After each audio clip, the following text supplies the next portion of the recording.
guys, and welcome to the Moms and Murder Podcast, a true crime podcast featuring myself, Mandy, and my dear friend, Melissa. Hi, Melissa.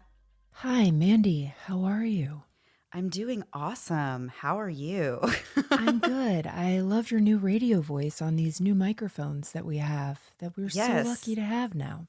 Yeah, you sound much different with a new microphone than I remember from last time we This talked. is my original voice. Yeah, I'm so excited. I didn't mean to even go on with that for so long, but I apparently committed and kept going. But yes, our audio should sound better now, right?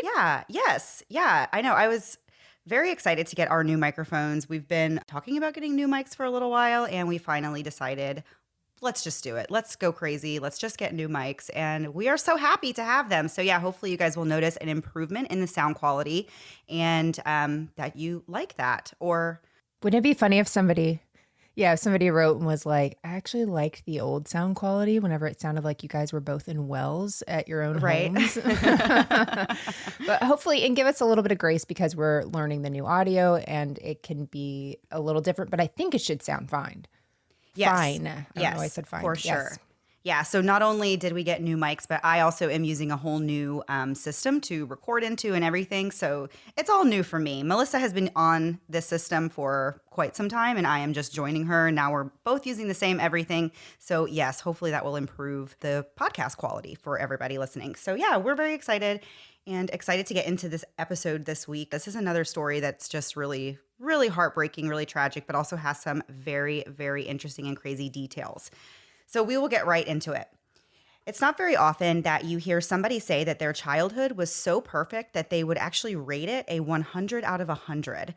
But those are the exact words used by a man named Darren Mack. He was born January 31st, 1961 in Reno, Nevada to what he described as extremely loving parents, Joan and Dennis. Joan was a practicing Mormon while Dennis was Jewish, but the family made this dynamic work and raised Darren and his younger brother, Landon, in a mixed religious household. The family lived in Reno, and that's where Darren and his brother grew up. In high school, Darren played baseball, and he went on to play baseball at Phoenix College, and then he transferred to the University of Nevada, Reno, and finished 1.5 years of school. When Darren was 25, his father, who he was always very close to, tragically died in a plane crash, which left Darren and his brother devastated. After his father passed, Darren left college to help with the family business, which was a pawn shop called Palace Loan and Jewelry Incorporated. After his dad died, Darren became the co-owner of this business alongside his mom. Darren was proficient with weapons, and he regularly carried a gun in an ankle holster due to the security risk that working in the pawn business came with. The same year that his father died, Darren got married to his first wife, Deborah. They had 2 children together named Jory and Elise. This marriage did not last very long, and after 5 years, they got divorced in 1991. And Darren alleged that Deborah had an affair, and that was the reason that they ended their relationship. Back in the early 90s, Darren had that tall, dark, and handsome look that made women just fall at his feet. He was a very attractive guy. He took great care of himself. At one point, he got involved in bodybuilding, and he started adhering to this very strict lifestyle, and he was just a very disciplined man. In 1994, Darren met a special woman named Charla who really caught his attention. He had an instant attraction to her. He described her as being beautiful, bright, talented, and he said they had a really great connection in the bedroom. Charla was 5 years younger than Darren, and when they met, he was 32 and she was 27. At some point, Charla began working at the pawn shop that was owned by Darren and his mom. And after less than a year of dating, Darren and Charla were married on May 13th, 1995 in Lake Tahoe. Right away, though, Charla became a pretty high-maintenance wife. She began spending insane amounts of money. Darren was actually bringing in around $44,000 a month, which back in 1995, I mean, now is a ton, but back in 1995 was even more. Today, it would be around $76,000 a month, and Charla was literally blowing through it. She bought toys, photographs, traveled, anything she could spend money on, she would spend money on. Charla didn't really clean at the house, and Darren said he actually needed to have 2 housekeepers to keep up with her. Charla had not been brought up with riches, so it's possible that she was really just taken with this new idea of having all this money. Charla was born August 15th, 1966 in California. She was raised without her father in the picture, but was very close to her mom, Soraya, and her brother, Christopher. She really struggled at a young age understanding why her dad had left the family, but according to her mother, Charla was very well adjusted. She said that she was outgoing, personable, and extremely kind and nurturing. She also said that she was wise and funny. Much like Darren, Charla was also very beautiful and really took her health and fitness seriously. But under this exterior image of perfection that Charla fronted, there was really a darker side that only Darren knew. As soon as the couple were married, Charla allegedly began a pattern of abusive behavior towards her new husband. During the honeymoon, I repeat, Charla actually kicked Darren in his groin and then screamed at him whenever he stopped her. Wow. Yeah. Whenever that happens on your honeymoon, it's literally the honeymoon period, and that happens. That's right. not. Yeah, it can only get worse from there. Yeah. Right. And so this abuse does continue, allegedly, whenever they get home. Charla was emotionally and physically abusive, called Darren names. She was very demeaning towards him. She had frequent immature tantrums, and Darren would often just give her whatever she wanted to get her to stop acting ridiculous and just to make the abuse stop. She also argued with him and abused him both verbally and emotionally at the pawn shop, to the point that Darren had to fire his own wife from his own business. Imagine getting fired from your job gosh. and going home to the person that fired you. I can't imagine. How does that dynamic even work? How was your day? Not great. I got fired by you. Yeah, that seems like it would be a little bit awkward. Charla's outbursts varied in severity, but her behavior included things like chasing Darren around the house with a knife and throwing things at him, such as, I assume, glass dishes, but it just said dishes in the research. So the couple sought counseling together, and the therapist even told Darren to avoid Charla at all costs if he valued his life, which that is kind of scary for your couples therapist to tell you that. If they are, they're really there to help you work through and to help you stay together with this person and have better communication. And if your therapist is like, hey, I don't know about this, this seems like it could potentially be dangerous for you. Right. That's a little scary. That's definitely alarming. But those who knew Charla had a completely different take on the whole situation and the couple's entire relationship. Everyone thought Charla was a wonderful mother and this great wife, and that she really loved being in those roles. And that's what she always wanted for herself. She always wanted to have this perfect, beautiful family. Charla's mom, Soraya, believed that Darren was actually the abuser in the relationship, not Charla. She said that she lived with the couple for 2 years, and she stayed at their house for weeks at a time, and said that she witnessed firsthand who was responsible for most of the fights between them. Darren and Charla eventually had one child together, a daughter named Erica, plus Darren had 2 kids, as we said, from his first marriage that he had partial custody of.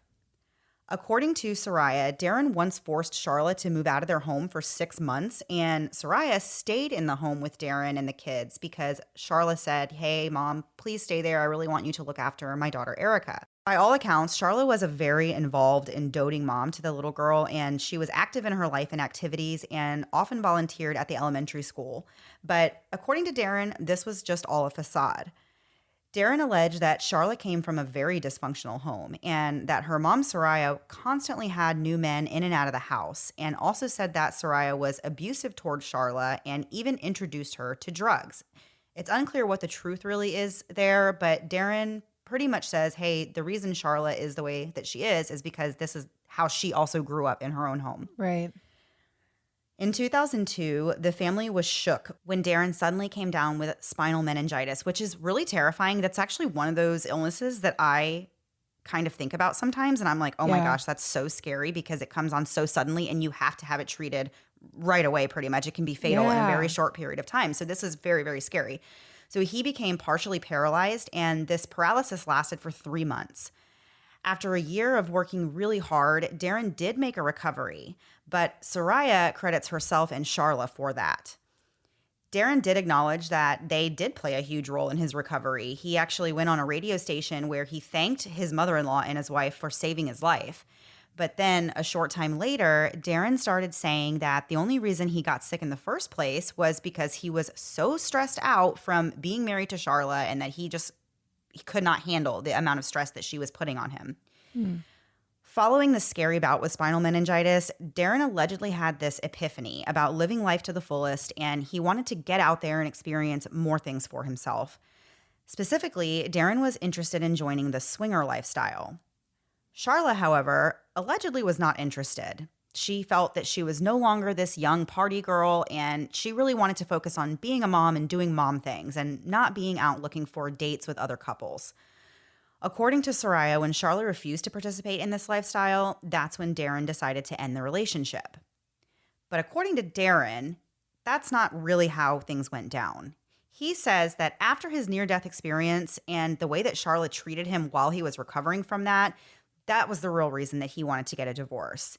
And as far as the swinger thing goes, Darren says that was actually all Charla's idea. He claimed that in the very beginning of their marriage, the early years, that they actually would go on vacation to Jamaica, and while they were there, they would participate in swinging.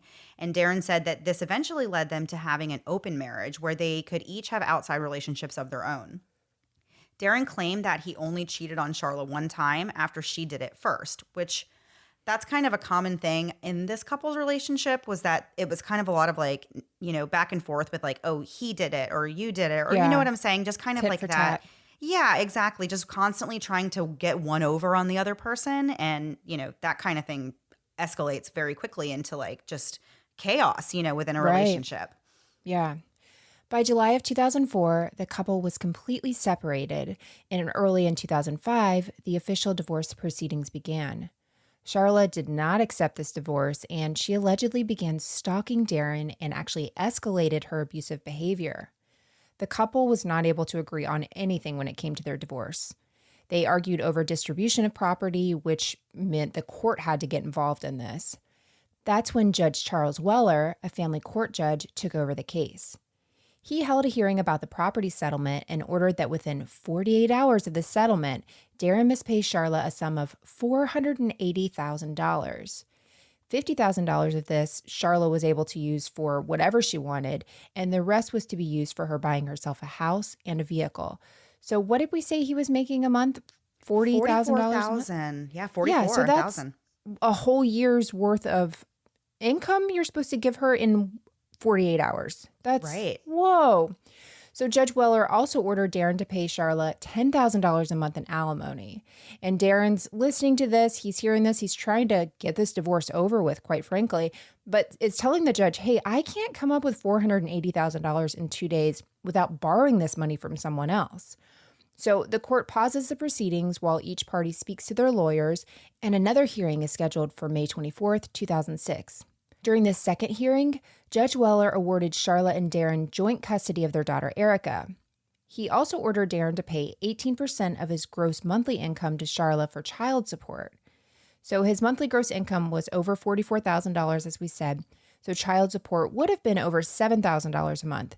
But according to Nevada law, you only had to pay $849 a month. So that's what he was actually ordered to pay. So I guess that's actually the max, but the judge was asking for more, but the state law wouldn't allow it anyway.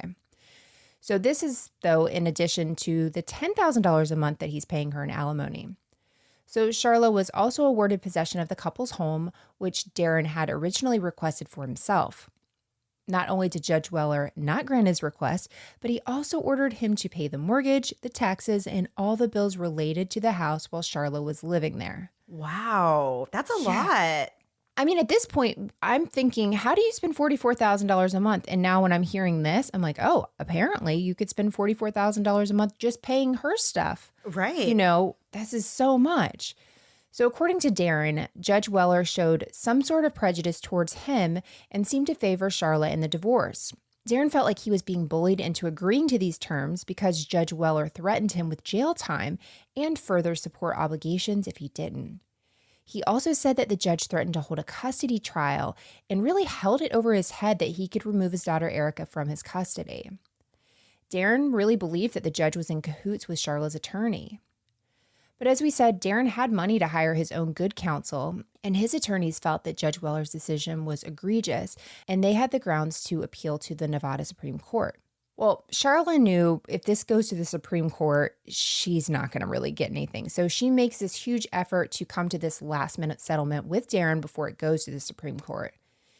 Interestingly enough, while all of this is going on, in March of 2006, Darren comes across this blog that's written by a woman named Alicia Biddison.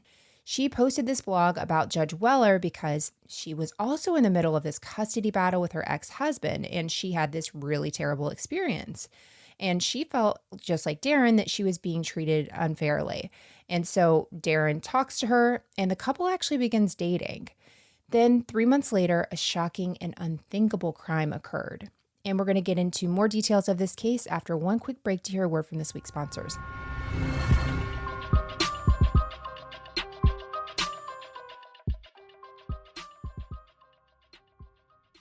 We've both been sleeping a whole lot better thanks to our new sponsor, Sleep Number.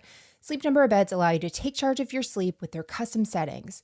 I like a slightly softer bed, so I'm sleeping great at a Sleep Number 30, while on the other side of my bed, my husband likes his side a little firmer at a 40.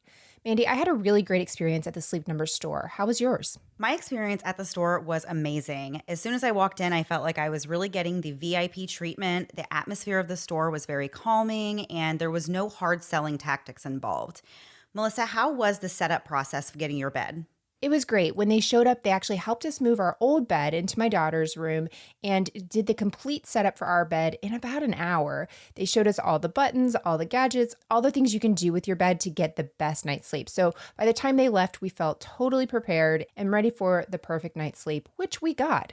Mandy, you're a data geek, so I know you're loving the real-time stats from the Sleep Number.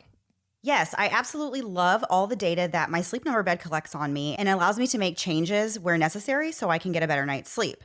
My personal sleep number is a 30, and that is where I sleep the best. I have been tracking that kind of information on the Sleep IQ app, and it feels awesome knowing that I'm getting the best night's sleep possible. Discover proven quality sleep. Save $1,000 on the new Sleep Number 360 Special Edition Smart Bed during the Memorial Day sale. Only at Sleep Number stores or sleepnumber.com/moms. If you're looking to try champagne on a beer budget, have we got the company for you? Cameron Hughes has world-class wines for a fraction of what you can get from those other guys. Plus, it's mailed directly to your door so you don't even have to go out and deal with people to get it. Cameron Hughes isn't just a great price, but they have incredible wine, and that's because of their unique business model. Cameron Hughes knows most great wine costs an arm and a leg, but they also know that's because these big wineries have to have low quantities to keep the prices high. So Cameron Hughes simply buys the overages from these top wineries and sells it to you under the Cameron Hughes label for a fraction of the cost. Champagne taste meet beer budget cost. As someone who really enjoys the occasional glass of wine, I was so excited to try something new from Cameron Hughes.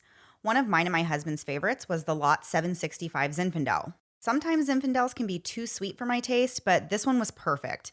It was the right level of fruity, but still had the drier bite that I look for in a red wine. Go to chwine.com today to get 20% off the already great prices and free shipping when you buy 3 or more bottles. Just enter our code MOMS at checkout. That's chwine.com with code MOMS for 20% off 3 bottles or more plus free shipping. Great wine, great prices delivered right to your door in the safety of your own home.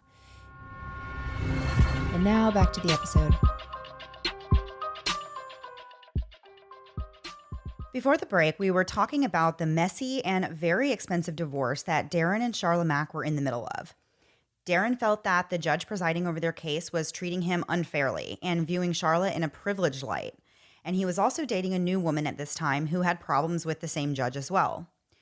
The divorce battle with Charla was still ongoing, and Darren's attorneys were preparing to appeal to the Nevada Supreme Court, which was something that Charla knew was game over for her. So she was finally ready to make this final effort at coming to a settlement rather than risking losing in a Supreme Court case. And then something shocking happened. On June 12, 2006, at 11:05, Judge Weller was in his chambers on the 3rd floor of the Washoe County Justice Center when suddenly the windows exploded around him and he was shot while standing in his office. He was hit in the chest, but he was still conscious. When the police arrived, he told them that he'd been standing by the window when a bullet hit him, as well as many pieces of shrapnel, some of which also hit his secretary who was nearby. When officers asked the judge who would have so much animosity towards him that they would want to hurt him, only one person came to mind, and that person was Darren Mack. He told the police all about Darren and the very expensive and contentious divorce he was going through and said he believed Darren was behind some anonymous negative comments on this internet blog. And he also believed that Darren had created this false advertisement about a motorcycle that the judge was selling. I guess he didn't really have a motorcycle for sale. This is something I've heard of people doing like as a prank, putting Yeah. somebody's phone number on Craigslist or something and saying, hey, call this number and ask for this thing. And that person is not selling the thing. So it's Right. just like a major annoyance. But it can also be used. I mean, I've heard of it being used in like much worse ways than that. Yeah, I would never think of doing it in a malicious way, but the only thing I can remember doing is something where I had to give an email address and I gave it for a friend because I knew it was like something that was just going to be a constant email source. And it was just funny. So I was like, Right. this is perfect. But then at the same time, if somebody did that to me, I'd be like, okay, joke's over after my Right. fifth email. Right. But to do it Yeah. to somebody like this where you're getting phone calls, and I guarantee he probably put some like crazy, like, I'm selling this motorcycle for $200, something where everyone's Something going to crazy. keep calling him. Yeah, exactly. So Judge Weller had several injuries, including swelling above his left eye and abrasions on his chest and the back of his left arm, left knee, right hand, and abdomen. It was determined that he was shot sniper style from a nearby location. He actually had 5 entrance wounds in total and needed to have bullet fragments removed, but some of the fragments actually just had to stay in him. The judge was taken to the hospital where he only spent 1 day before leaving because he feared for his safety being in this, public hospital. Yeah. So he spent his time recovering in various hotel rooms, all with heavy armed security. Oh, wow.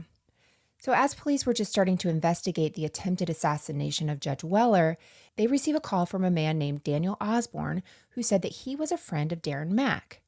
Of course, this is very interesting to the police because Darren Mack is the name that the Judge Weller gave them about who could be behind, his attempted assassination. So Daniel tells police that he's a friend of Darren's. They had actually been living together for a while, kind of bachelor style, for the last several months. They had gone to high school together years before. So Daniel tells police that he was moving out of Darren's house that day because Darren said that his daughter Erica was coming to live with him for the summer. So the night before, though, Darren told Daniel that Charla was going to be dropping Erica off at 9 the next morning and asked if his friend Daniel could take Erica, his daughter, to his mom Joan's house after Charla dropped her off. It's a lot of names, but the mom was dropping the daughter off. He asked his friend if his friend could bring her to his mom's house. And so, Darren said that he had some appointments to go to that day. So on the morning of June 12th, Daniel said he went to Darren's house and saw Charla and Erica arrive and enter the house. He said that he then saw Daniel and his dog go inside the house as well. So when they're all inside, Darren asked Daniel to take his daughter Erica upstairs while he talks to Charla. So Daniel takes Erica upstairs, but the dog stayed downstairs. A little while later, Daniel's dog started barking like crazy, so he went to go check and see what was going on. As he walked down the stairs, though, he saw Darren walking up the stairs with a towel around his hand. The dog was following Darren, and Daniel realized that this dog is covered in blood. Daniel, quickly checks the dog and realizes there's no injury on the dog, so that's when he becomes worried that something was terribly wrong and that Erica, who is just 8 years old at the time, might be in danger.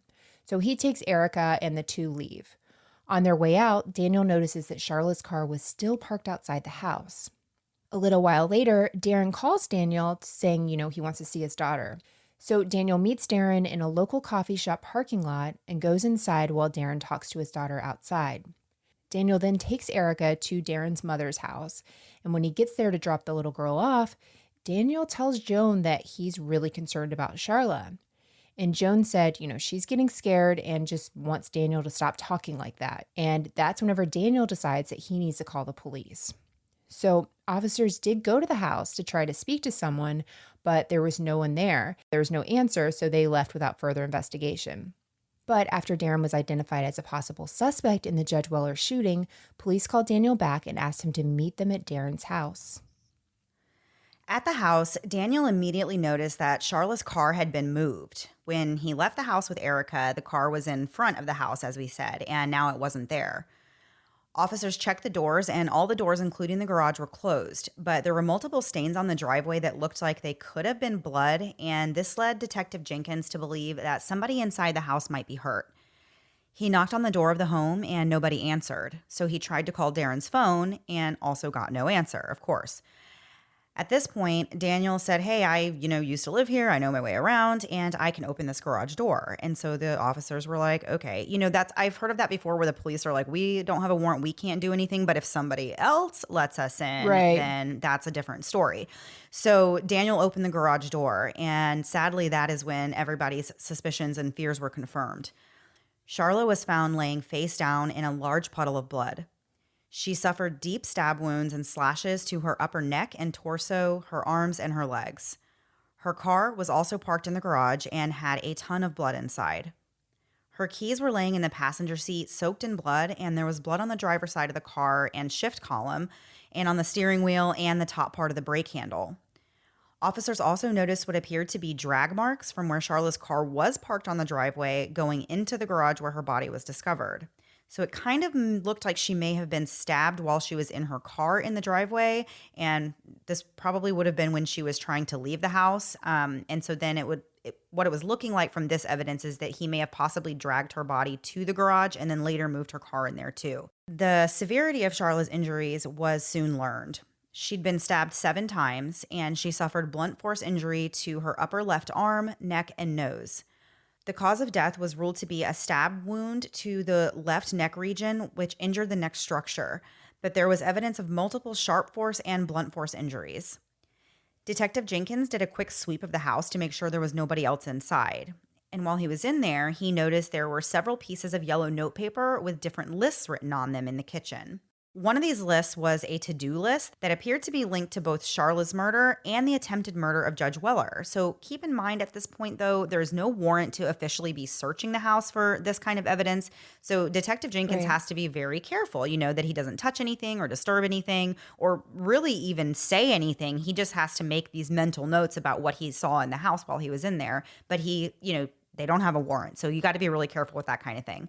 So while he was walking around, he also noticed an envelope jacket from a rental car company and saw that Darren had rented a car on June 7th and it was supposed to be returned the next day on June 13th. He also found an empty dagger sheath on the floor in the master bedroom closet. Detectives eventually did obtain a warrant and were able to conduct a more thorough search. During this search, they found what they called hostile information on Darren's computer about Judge Weller. They found that he'd been looking at literature regarding alleged abuse and corruption in family court, documents about Judge Weller's judicial campaign contributions, and other papers regarding Judge Weller, and even found MapQuest directions to Judge Weller's home and the home of Charla's attorney. I guess he was really counting on there being no changes to his route. I was thinking about that with MapQuest, like how you used to print things out, but now on Google it will tell you like, oh, you can't go this way because there's Right. construction or something. Yeah. I was just thinking back to the time of MapQuest and how archaic that sounds now. Right? I know. Either way, though, like having these two, there's no reason he should know where either of them live. Just No. none at all. So on June 13th, 2007, a warrant was issued for Darren's arrest and the murder of his wife, Charla. But Darren was nowhere to be found, and soon a nationwide manhunt ensued. Police continued to investigate the shooting of Judge Weller. Police had no idea that Darren was gone. He had actually fled over the Mexican border and ended up in Ensenada, Mexico. Upon arriving, Darren parks his car in this random parking garage, and then he headed for Cabo San Lucas and checked into an upscale resort where he spent a few days before traveling on to Puerto Vallarta. Back in Reno, detectives worked to find more clues in the shooting of Judge Weller and the stabbing of Charla Mack. They reviewed surveillance footage from the Washoe County Justice Center parking garage and saw that a 2006 Ford Explorer drove into the garage and parked on the 5th floor at 10:42 a.m. The driver then backed the SUV into a space, and then at 10:56 a.m., the hatchback was lifted, and then it was closed 6 minutes later. The driver then drove the Explorer out of the garage. Investigators believe that it was Darren who was behind the wheel of that Explorer. It was determined that the shot that hit Judge Weller was fired from 515 feet away from the parking garage across from the judge's office. The bullet was either from a .223 or a .243 caliber rifle, which is the kind that might be used to shoot a deer. Detectives knew this was not a sniper rifle and likely not a very knowledgeable or skilled shooter. The type of bullet used was only a semi-jacketed lead point bullet. Someone who knew a lot about guns would know that this type of bullet being fired from that kind of distance would likely come apart in fragments when it hit the glass, and that anyone standing on the other side would be pelted with bullet fragments and broken glass instead of being shot with this bullet. A sniper rifle, on the other hand, would fire bullets of a high caliber and with a full metal jacket. And we're going to get into so many more details of this story after one last break to hear a word from this week's sponsors.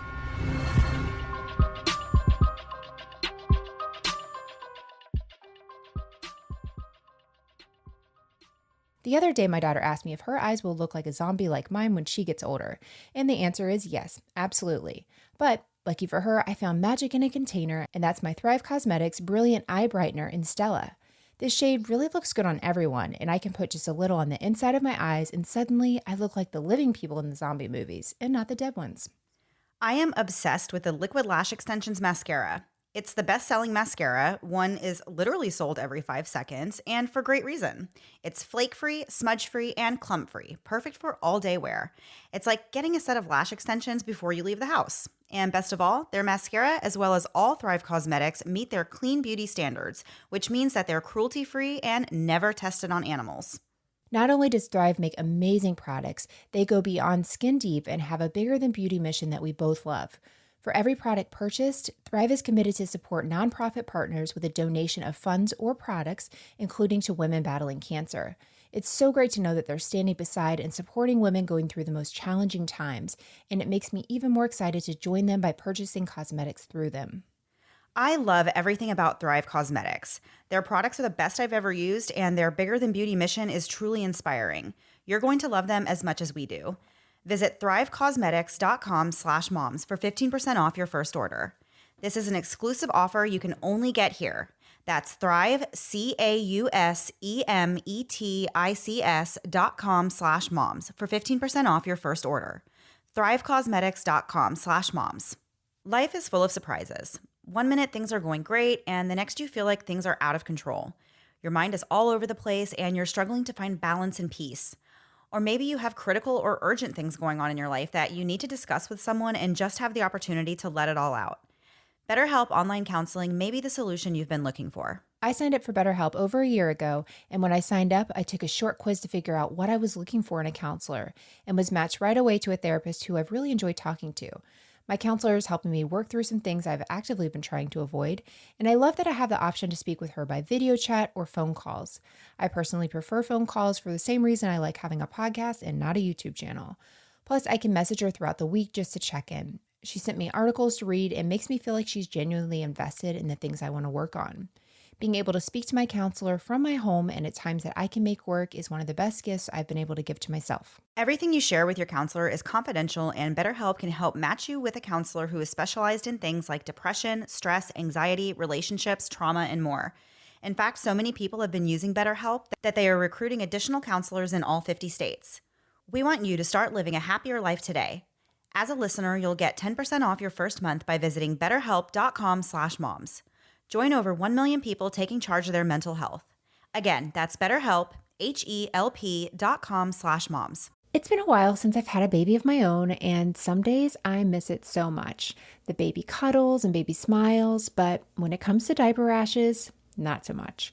I remember the first time my oldest had a diaper rash, I was really devastated. Here's this tiny thing totally dependent on me, and now she's fussy and obviously uncomfortable, and I'm supposed to have the answers.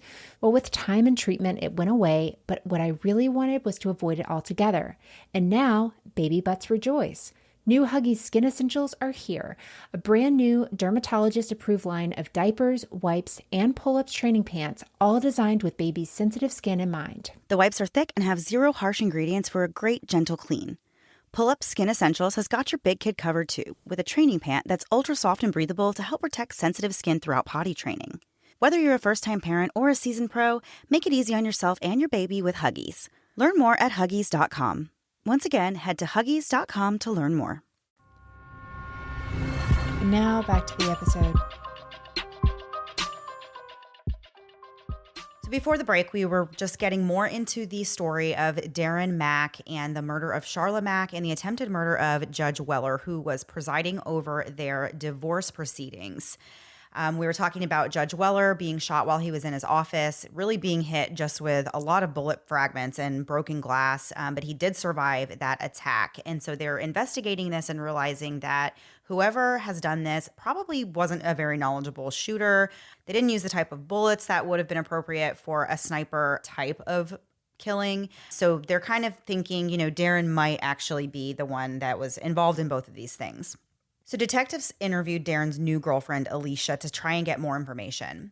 She said that she last saw Darren on June the 10th when she spent the night with him, but she last spoke to him through email on the night of June 11th, which was the night before Charla's body was discovered. She also told the police that in 2006, Darren told her about some suspicions he had that Charla might be sleeping with Judge Weller, and he was worried that the judge was going to approve of Charla taking their daughter Erica and moving off to California. Meanwhile, as police worked to investigate the crimes and build their case against Darren, he was hidden down in Mexico, but he wouldn't stay missing for long. On June 17th, just 5 days after Charla's murder, Darren contacted the DA's office and said that he wanted to turn himself in. After they talked things over with him, the FBI agreed and they arranged to meet Darren at 10:30 p.m. on June 22nd in the lobby of the hotel that he was staying in down in Mexico. Darren kept good on his word to surrender, which I always think in these cases, you hear about this sometimes where they make a plan to surrender and like a location, and then it's like Right. days later, and it's like, what if they decide that like they don't want to do it? What if they, I don't know. I always just think it's so interesting that the FBI is like, yeah, we'll give you 2 days, and Yeah. then we're just trusting you that you're going to meet us where you say you are. Like I just I think wonder it's if they have fascinating. eyes on them at that point, that they're, They must in some way. Yeah. Because I always just think that's so crazy whenever they're like, yeah, sure, 2 days later. So Darren made good on the promise, though, and he went down and surrendered to the officers when they showed up, and he was taken back to Nevada and booked into jail. In this case, Darren was charged with open murder, which is something I feel like we don't hear about a lot. I don't think we've ever talked about anything like this on the show. No. And maybe it's just a thing they do in Nevada. I don't, some states have different things on their books, but for open murder, if you're charged with open murder, that means that Darren could be found guilty of first-degree murder, second-degree murder, or voluntary manslaughter. So they also added a deadly weapon enhancement to this murder charge, and then he was charged with the attempted murder of Judge Weller. After Darren was taken to jail, Charla's mother was given custody of Erica, but Darren's mom, Joan, got visitation rights, and when she had Erica, they would go visit Darren in jail. It wasn't until 2007 that Darren finally went to trial. This was such a high publicity case at the time that jury selection was a little tricky, and the trial was actually moved to Las Vegas because they were concerned that they wouldn't be able to find an impartial jury in Reno. Prosecutors presented their case and said that Darren planned the shooting of Judge Weller, and their evidence was that, he asked his roommate ahead of time to take care of picking up his daughter and, made this to-do list that they said amounted to, kill my wife at 9 and shoot the judge at 11. And they also pointed out, that he rented this car, this Ford Explorer, ahead of time. The prosecution said that Darren took Charlotte to the garage and then slashed her across the throat with a knife that he had on him before he went back inside. And then 2 hours later, he went and shot the judge and fled to Mexico.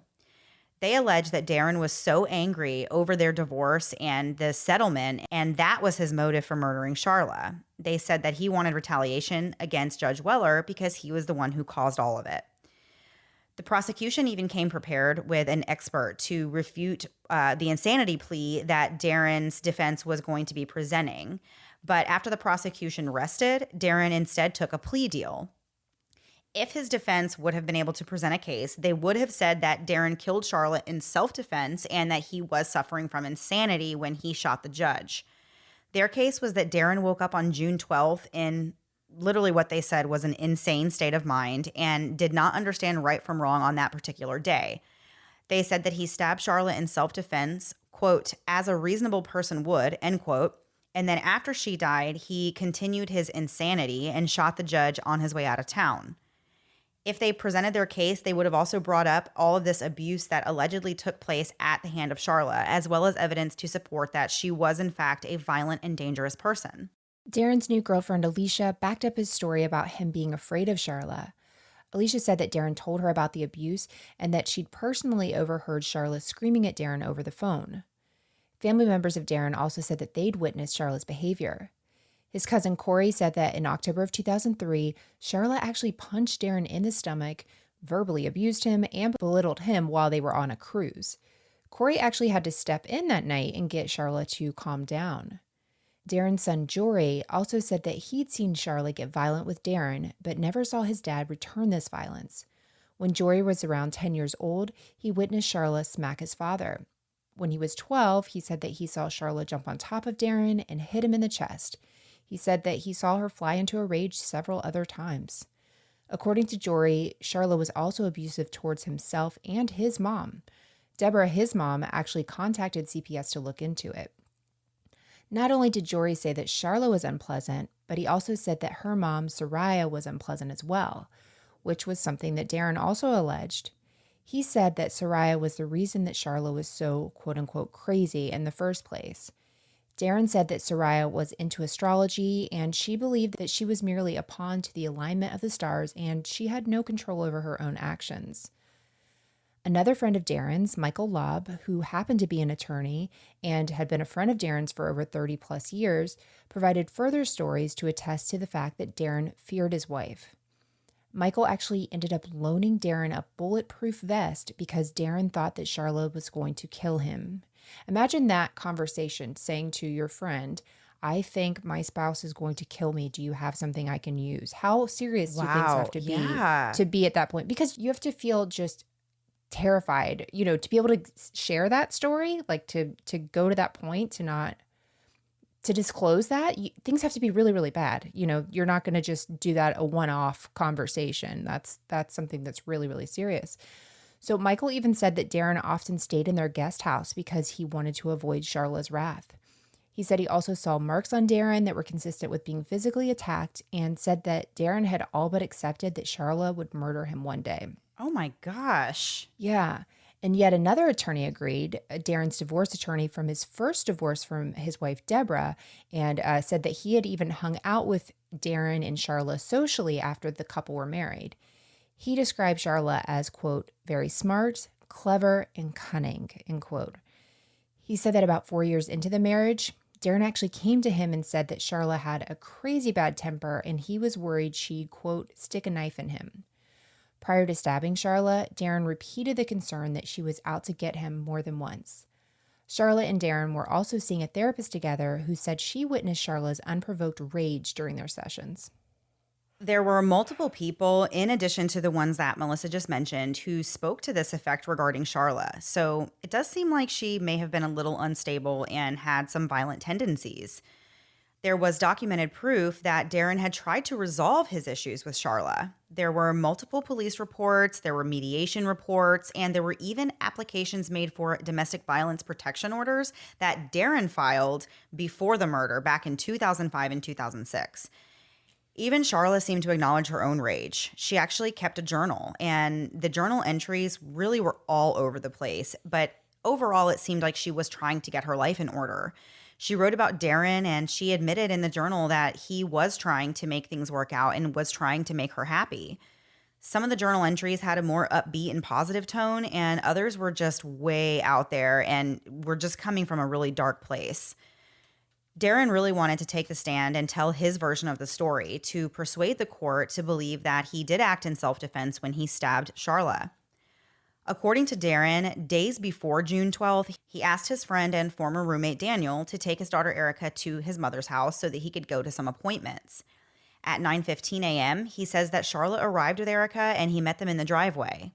And Charla immediately became hostile and verbally abusive towards Darren while she was kind of following him around and following him into his garage. Once they were inside the garage, the fight turned violent. Darren alleged that Charla attacked him with a weapon of some kind, but he didn't say what exactly the object was that she picked up and used, but he said that she struck him in the face and started swinging at him again while belittling him and screaming these things at him. Darren said that she got in a second blow that hit him so hard it messed up his eye for 10 days. He said that Charla continued the attack and continued attempting to hit him, and eventually they ended up in a scuffle that caused Darren's revolver to fall out of his pocket. Charla allegedly grabbed the gun and pointed it at Darren, and he wrestled her to the ground. And he says at this point, he's actually in fear for his life. He doesn't know what Charla's going to do, how far she's willing to take this. Now there's a gun that's involved. So he says he grabbed the dagger that he always kept on him and stabbed Charla to protect himself. During this whole ordeal, Darren sliced his own finger, so he wrapped a towel around his hand and went into the bathroom to take off his clothes, which he then realized were covered in blood. That's whenever he and Daniel crossed paths, whenever Daniel was going downstairs to check on the dog. Darren took his bloody clothes off and wrapped them in the towel he had used for his hand. He then took a shower, got dressed, drank some water, and said that's whenever he really realized what he had done, and he said he knew he had to leave. He then loaded the rented Explorer up with guns and ammo and headed out. While he was getting ready to leave, he saw Charla's car in the driveway and knew he needed to move it into the garage so no one would notice it. The problem was, Charla's dog was actually in her car, so Darren just rolled the windows down and left the dog there.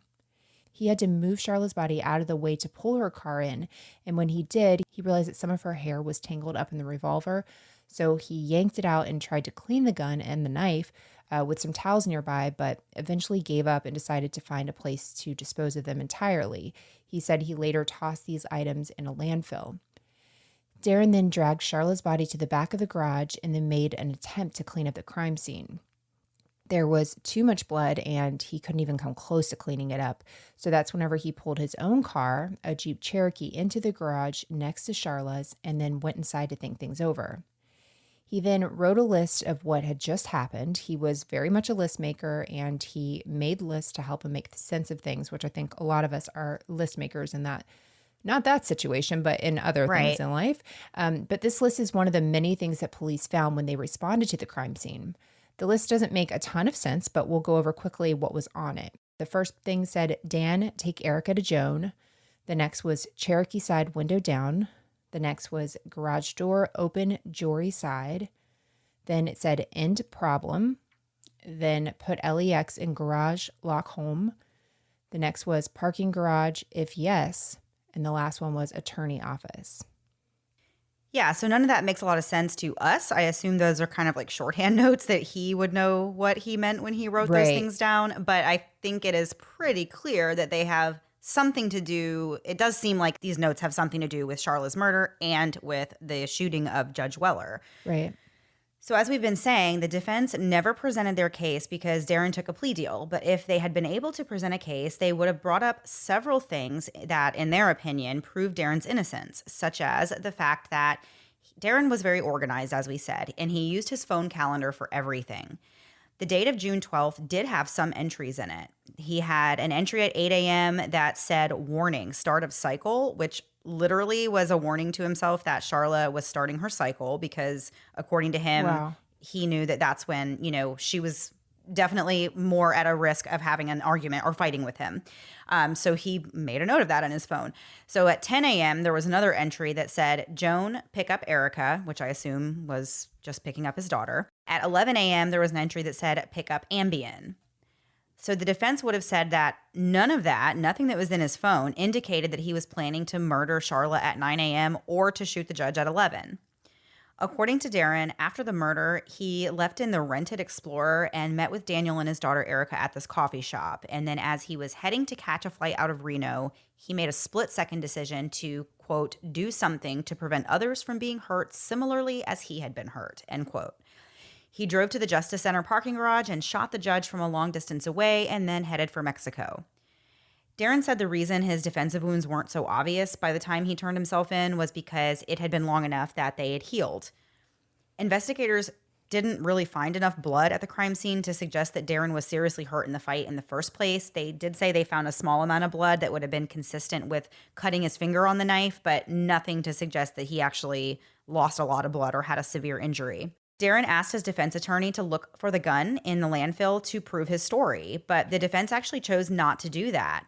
They also failed to hire a crime scene investigator to help put together a scenario that would be consistent with Darren's defense. As for the attempted murder case in the shooting of Judge Weller, the defense said that Darren, quote, had a delusional disorder and belief that the Second Amendment allowed him to shoot the judge, end quote. The defense said that the judge had handed down these unfair rulings that would make anyone angry, and that Darren's brain was so fried on drugs that he lost all reason and judgment and therefore was insane.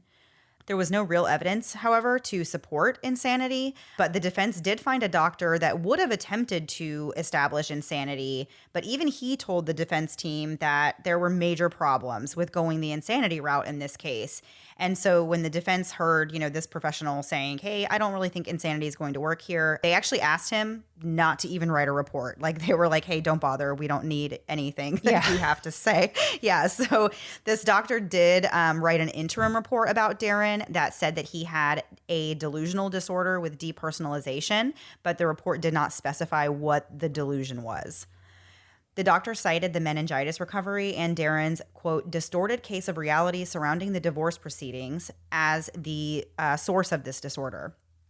The defense also found a psychopharmacologist named Ronald Siegel who was going to testify for them. We're not really sure what he was going to testify to in this particular case, but a fun fact about Dr. Siegel is that he was famous for testifying in the trial of Robert Blake. And during that trial, he talked about the effects of smoking crack cocaine, which he said on the stand that he knew all about because he had done it before, number one. And number two, he had taught monkeys how to smoke crack cocaine. So I don't know what reason you would have to get on the stand and say that. I don't know if that bolsters your credibility in some way. I feel like you'd hold that pretty close to the chest. That wouldn't be something I would, I would offer as information for anything about me if I had done that. Right. Gotten monkeys involved in that. That's insane. And if you're using this guy as a witness at a trial, I would just advise him probably to keep that to himself. Yeah. What are we not going to mention? The monkey smoking crack, right? Yeah, and then he goes on there and does it. And you're like, thanks, not again. Yeah. So this doctor actually never wrote a report about Darren. So as we said, we don't know what he would have been testifying about in this case, but just a fun and interesting little fact there that he was potentially going to be a part of this case. Wow. So after the prosecution presented their case and rested, Darren was offered this plea deal. Darren would plead guilty to first-degree murder, and the prosecution would drop the deadly weapon enhancement addition. As part of this deal, he would also give an Alford plea for the attempted murder charge. He wouldn't get any deal for this charge, and they wouldn't drop the deadly weapon enhancement in that case. His defense told him that his sentences would most likely run concurrently, probably looking at about 20 years for murder and 4 to 8 for attempted murder. So he would be out in about 28 years. One attorney even told Darren not to sweat it because he had connections with the DOC and would get him into a good prison and maybe would even be able to get the governor to commute his sentence. Of first-degree murder? What? So his own defense team did not tell Darren that he would have to receive at least life in prison without parole for 20 years or that his sentences would definitely run consecutively since they were two separate offenses. They also didn't bother to inform him that the jury had the option to find him guilty of lesser charges of second-degree murder or manslaughter, what you were talking about before, the open charges. They could have looked at different ones. And they didn't point out how unlikely it was that he'd ever be paroled because the parole board wouldn't look too kindly on someone who attempted to assassinate a judge. Basically, his defense took him, walked him right down the plank. Oh my gosh. On November 5th, 2007, Darren pleaded guilty to the first-degree murder without the deadly weapon enhancement, and he gave his Alford plea for the attempted murder with the deadly weapon enhancement. Later appeal documents reveal that Darren was instantly regrettable about this decision to take this plea deal. It is suggested that Darren's defense attorneys knew they couldn't win the case, but that the Mack family actually had already paid them $1.25 million to represent Darren. So they were going to be wondering what their money went to for such a crappy defense. And, Darren's family and friends believed that his defense needed Darren to take this deal so that they could skate by without any questions from Darren's family regarding his expensive and ineffective counsel. So Darren filed a motion to set the plea aside on the grounds of ineffective counsel, but after a 4-day hearing, the motion was denied. On January 17th, 2008, Darren was sentenced to life with the possibility of parole after 20 years for Charla's murder, and he was given a consecutive 8 to 20 years for the attempted murder of Judge Weller. But they also tacked on another 8 to 20-year sentence for the deadly weapon enhancement, which is a lot. That's for that to be an enhancement thing and for it to add that much more time. I can see maybe but it's you're not. I get how like Darren was like, oh, that sounds okay. But then not realizing that just that enhancement being on there can add that much more time to his sentence. Like Right. that's a lot. It's quite a bit. So Darren actually appealed this to the Nevada Supreme Court. And he said that he wasn't really sure what was going on when he entered his pleas. And he felt that he was coerced into taking the deal in the first place. The Supreme Court did not show him any mercy. They did not feel bad for him at all. They actually reaffirmed his sentence, and all of his other appeals have been unsuccessful as well. As of today, Darren is 60 years old and serving his time in Lovelock Correctional Center in Lovelock, Nevada. He's still serving his first-degree murder sentence and hasn't even started serving his other sentences yet. There's no parole hearing details available, but I'm assuming based on that he is going to probably be in prison for quite some time. Yeah. Man, so this is a story I heard of a long time ago, but I was telling Mandy before, I had no idea about really any details about Charla. What I had seen never mentioned, alleged abuse or anything like that. It does make you wonder with his sentencing and stuff. His son, Jory, I believe, has been interviewed and said basically the situation with Charla, that it was self-defense. And so I can see how they are fighting that charge. Like it does seem. Here's what I can't get in. Here's what I can't get through. Why would he, the guy that makes the list, have his friend there, his daughter upstairs, and kill her mom when there's a kid witness that her mom was there and his friend is there? These people are going to notice. I don't think he's a stupid man. Why would you do that? I don't think it was ever intended for that to happen. I just don't. Right. No, I agree with you on that. I do think that first-degree murder in this case, I don't think you would have convinced me of that if I was on a jury. I don't think I would have gone for first degree just because, like you said, I don't really see how this could have been premeditated. It doesn't really make a lot of sense. I do see the argument for, like he was saying that this fight broke out. They had a history of this type of arguing and fighting and violence, and I can see how it would escalate to that kind of a situation. So of course, I do feel like he committed a crime and he does deserve to have, so he deserves to spend some time in prison. But I don't know that I agree first degree murder here. I do think that it was a situation that was very, very bad. I think their relationship was really hostile and very dangerous and volatile. And unfortunately, this is what happened in the end. But yeah, first degree, I don't think in this case I agree with. Yeah. I can't believe they got him to agree to a plea deal for first degree murder. That's just, man, yeah, the counsel in that case, I don't understand it. But of course it doesn't excuse or say anything about then why did he leave and then go try to kill the judge like that. There's a disconnect there for me then, because then I think why on earth, why those are things they're connected, but they're not connected. If this was not intentional and then you intentionally do this, I don't get it. So, I mean, I can kind of see the thought process there, though, that he's done this. He's stabbed now his wife and he's realizing, oh my gosh, I can't believe this is the situation. I could honestly see him being angry and just being like, none of this would have happened if it wasn't for this judge and, and then kind of just losing it from there. But yeah, I mean, it is all very confusing. It doesn't really. None of it makes any sense. It's just very sad. And it's always sad to see when like a family goes down this path and, a couple has this kind of relationship and then this is the kind of ending, it's just very, very tragic and sad for Erica, who was only 8 years old when this happened. Yeah, I definitely can see why the family is wanting another trial or something, because he really didn't even get to present his case. So I can understand that. But at the end of the day, Charla lost her life, and he was the one that did it. So that's, where we end. Right. Okay, Melissa, are we ready to turn the page and move on to our last thing before we go? Yes, we are. And this week we got a suggestion from Emma. She emailed us a last thing before we go suggestion to give each other a list of ingredients, and the other person has to guess what the recipe is. Okay.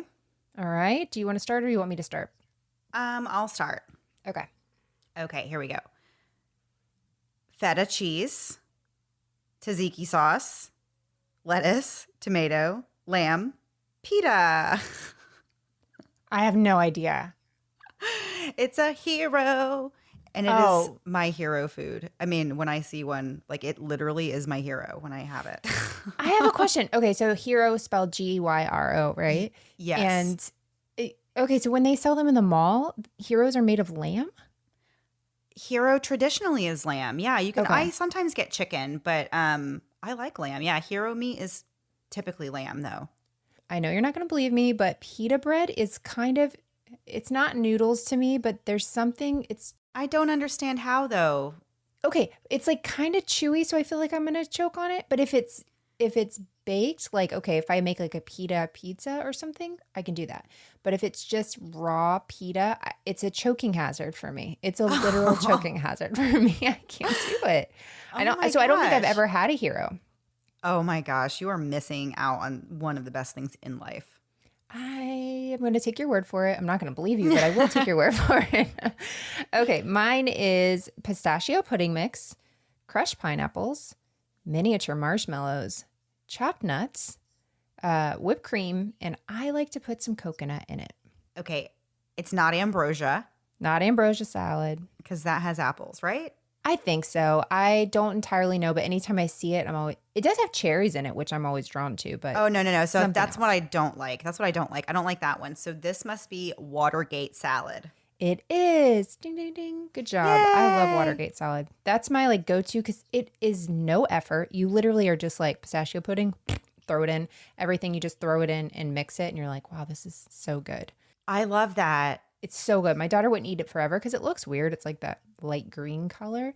But I'm like, it has all the good stuff in it. Everything you Yeah. want. It looks Yeah. like a 3-year-old made it, to be quite honest.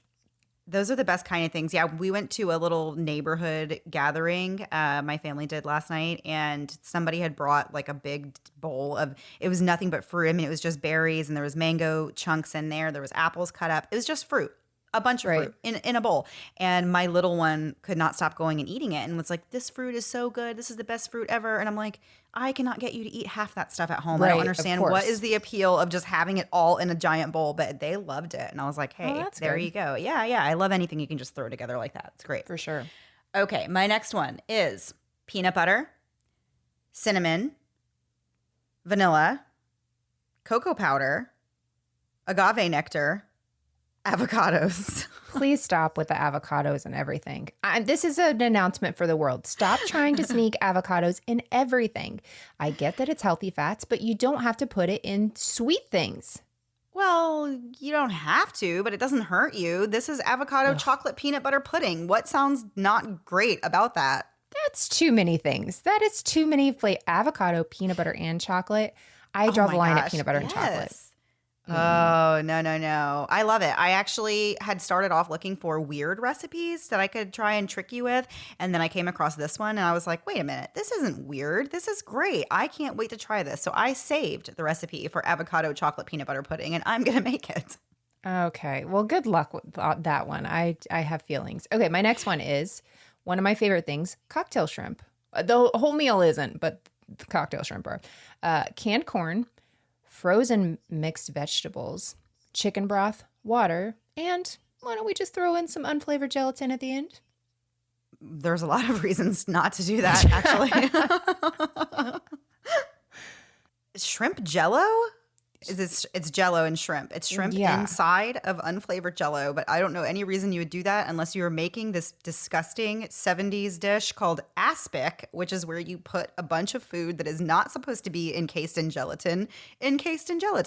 So that's what it sounds like to me. I feel like using the word vintage in the title makes me believe that it's whatever the heck aspic is. Vintage shrimp jello salad. So next get together, guys. Vintage Oh, shrimp no, jello no. salad. Absolutely If you don't not. want to be invited places, that's what I'm going to start doing. I don't want to be invited places. I'm going to start making this. And they'll be Well, like, they'll don't just invite say, Melissa. they'll still invite you. They'll be like, hey, Melissa, can you bring the paper plates? What if I also like sneeze on all the food? I'm going to do Right. something. I'm never going to do anything again. All right, Mandy, gosh. what's your next one? My last and final one is egg, minced garlic, pie crust, butter, ground pork, pepper. Stop it. You and your freaking meat pie. It is the Ugh. Christmas miracle meat pie. It's not a miracle. It's very easy and delicious, and I love it. No, it's not a miracle. It's a curse. I would feel like I was cursed if somebody fed that to me. I just don't get savory, but I don't like chicken pot pie. I don't like anything like that. Like What? pies are sweet. I don't Okay. want a savory So, pie. is it safe to say that you don't like anything good? No, I just told you I like sweet pie. No, I don't. I don't like the combination of things. It's very like safe. I don't even want to talk about it anymore. It's really upsetting me. But like a hot pie. Think of that. A hot pie. We can't put those two things together. Well, even if it's sweet, I like it hot. I like a hot apple pie or like a hot I realized berry halfway through cobbler or something. Yeah. Halfway through that wasn't really the argument I was trying to make. Hot meat pie. Although I don't want a cold meat pie either. Oh my gosh, it's good, hot or cold. Okay, let's just move on. Last one. All right. Hominy. Water, peanut oil, salt, Old Bay seasoning, ranch seasoning. Optional. Hominy. Hominy is a type of corn, and I might not be saying it correctly. I think you are, but I don't understand what you do with it. You put it all together and annoy whoever you share a hotel room with. And corn it's nuts. corn nuts. So meat pie and corn nuts will never go away, I guess. It's sadly, that's our theme. It started out as Diet Coke and chickens, and we've moved to meat pies and corn nuts. So yeah. Who says our show hasn't evolved? Right? Yeah, I don't want to ever hear that we have been the same the whole time, because we have not. Oh, goodness. Well, that was a great episode. This was fun. Hopefully our audio sounds great. I think it will. And I don't think we have any real announcements. You can check out our Patreon page, patreon.com/momsandmurderpodcast. Check out our amazing sponsors this week. We put them all in the show notes, so they're easy to click to if you want to check them out. And I know last time you mentioned reviews. Feel free to leave us a review. Yes. We would love it. Yeah, yes. We don't really push for reviews a lot or anything. And we don't really read them. We just appreciate whenever people say, hey, I reviewed your show and rated it. And it does really help us out with algorithm stuff. So if you would like to rate or review the show, please do so. We really would appreciate it. Yeah. And if you guys start leaving really nice things, I'll go back to start reading them. But I can't read them because sometimes people are really mean. Yeah. All right, guys. We will see you back next week. Same time, same place, new story. Have a great week. Bye. Thanks so much for listening to the Moms and Murder podcast. Make sure to check back with us next week for a new episode. You can also find us at momsandmurder.com, where you can connect with us via social media. Please make sure you subscribe and give us 5 stars, because giving us 4 stars would be a crime. Thanks so much.